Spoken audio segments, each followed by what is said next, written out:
I'll never forget the day I stumbled upon the forbidden floor in the hospital basement. I was a young nurse, barely out of training, and I had been tasked with retrieving a batch of old medical records from the archives. As I made my way down to the basement, the air grew thick and heavy, like a physical presence that pressed against my skin. The elevator creaked and groaned, the sound echoing through the deserted corridors like a dying breath. I stepped out into the dimly lit hallway, the flickering fluorescent lights above casting eerie shadows on the walls.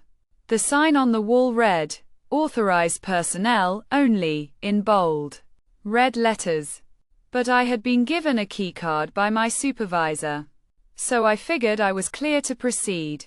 I made my way to the door at the far end of the hall, the one with the sign that read, "Floor 13, do not enter." I inserted my keycard, and the door swung open with a soft click. As I stepped inside, I felt a chill run down my spine. The air on this floor was colder, the shadows deeper. I could hear the sound of faint whispers, like the soft murmurs of the dying. I tried to shake off the feeling of unease, telling myself it was just my imagination playing tricks on me. But as I made my way deeper into the floor, I began to notice strange things.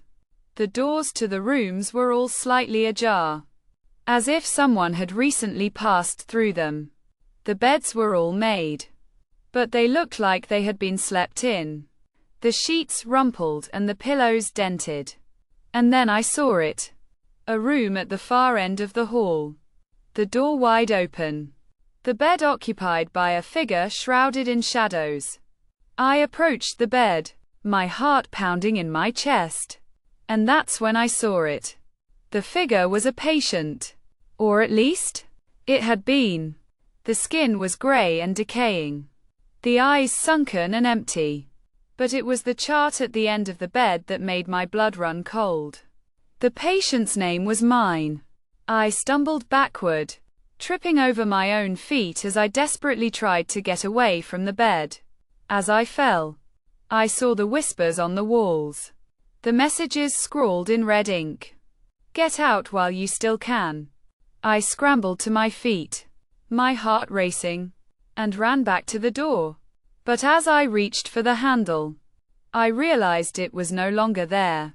The door had disappeared, replaced by a solid wall. I was trapped. And then, the whispers stopped. The silence was deafening, a heavy blanket that suffocated me. I was alone, surrounded by the darkness. And I knew I was not alone. The patients on this floor were not just patients. They were me. And I was one of them. I'm writing this now, hiding in one of the rooms, waiting for, I don't know what. The whispers have started again. And I know it's only a matter of time before they come for me.